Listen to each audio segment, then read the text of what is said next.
then you find out it's a bunch of it's a private group. Mm-hmm. I fast forward to current day, and I think about how wealthy the wealthiest of rich are, the richest of rich, the Elon Musk, the Bezos. Like, if they wanted to come together and finance a country, like, they have the resources and the capital to really do that. And very crazy how all of this is really built around capital, not just the ability to get it, but the ability to supply it for a nation. You also mentioned a couple of key points in that, and this is to my understanding, and we're talking high level, the Federal Reserve, they essentially want to control inflation, and they want to control, or should I say, price stability, and they want to control unemployment, and they do that using these interest rates, right? When we talk about this interest rate, like, how would you just, in layman's terms, define what that interest rate means or what it is? No, that's a good question. So here's how it works,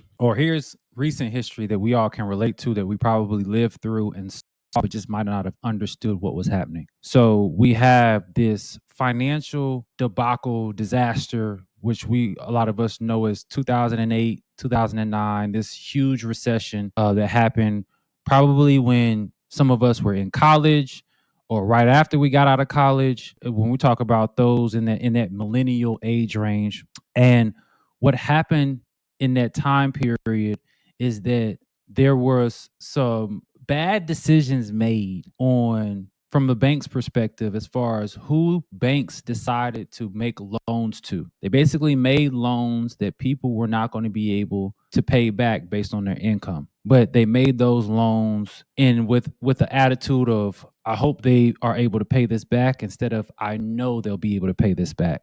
So when that happened and the Great Recession happened, the stock market plummeted and companies were laying people off, a lot of things just slowed down economically. When that happened, one of the very first things that President Obama did when he got into office, which he was elected in 2008, in November of 2008, but it wasn't an inauguration until January of 2009. One of the first things he did when he got in office, he brought all of the interest rates and mandated that the interest rate that the Federal Reserve, or asked that the Federal Reserve take their interest rate to zero. So what does that mean? That basically means it was about a 8-year, 6 or 7 year window in particular, where the Federal Reserve was not charging any interest to all of those banks that are borrowing money from the Federal Reserve. So there are a lot of jokes recently where, with the current chair of the Federal Reserve, a gentleman by the name of Jerome Powell, a lot of jokes that circulate on social media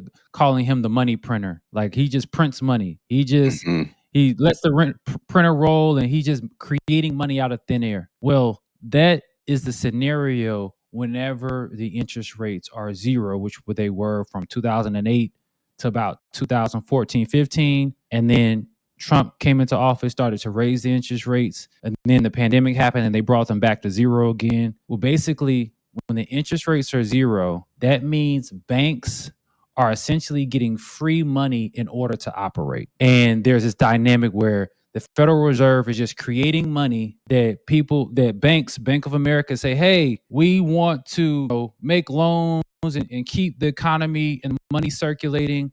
In order to do that, we got to make loans, because most of the money that is circulating in America is money that came originally from some form of loan or debt. And I will explain that later. But just for the purpose of the answer, that's when the interest rates are low, that is usually incentivizing banks to allow people to borrow money, because what the government and / Federal Reserve are trying to do is get the economy rolling again. And they're able to do that when they, quote unquote, create cheap money that doesn't cost a lot to borrow, which is when the interest rates are lower. The Federal Reserve is not charging Bank of America to borrow that money. Hey, here's interest-free money.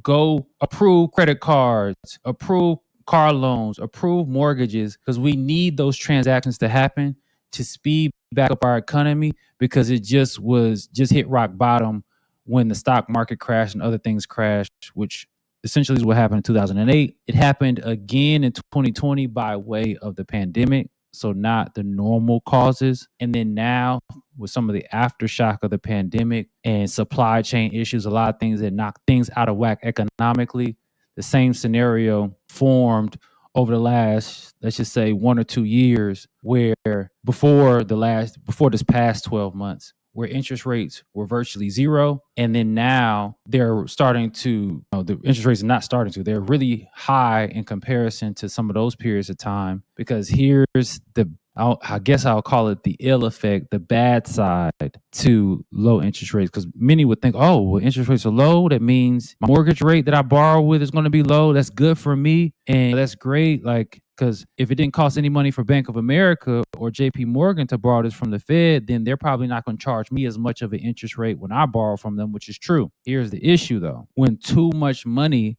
comes into circulation because it's pretty much a free-for-all, inflation goes crazy, and then your money becomes worth less. So all right, inflation. A lot of terms being thrown around here that we hear often and we think we know what they mean, right? But let's just slow the conversation down to talk about inflation, because as you mentioned, unique circumstances. Just as like a side note, right? If you're curious about what rates tend to look like historically, the highest rate ever was in the 80s. Okay. It was in 1980 at 20%, which sounds nuts today. Like, can you imagine 20% interest rates? I cannot imagine what that would do to quality of life today if interest rates were 20%, because that is amazing.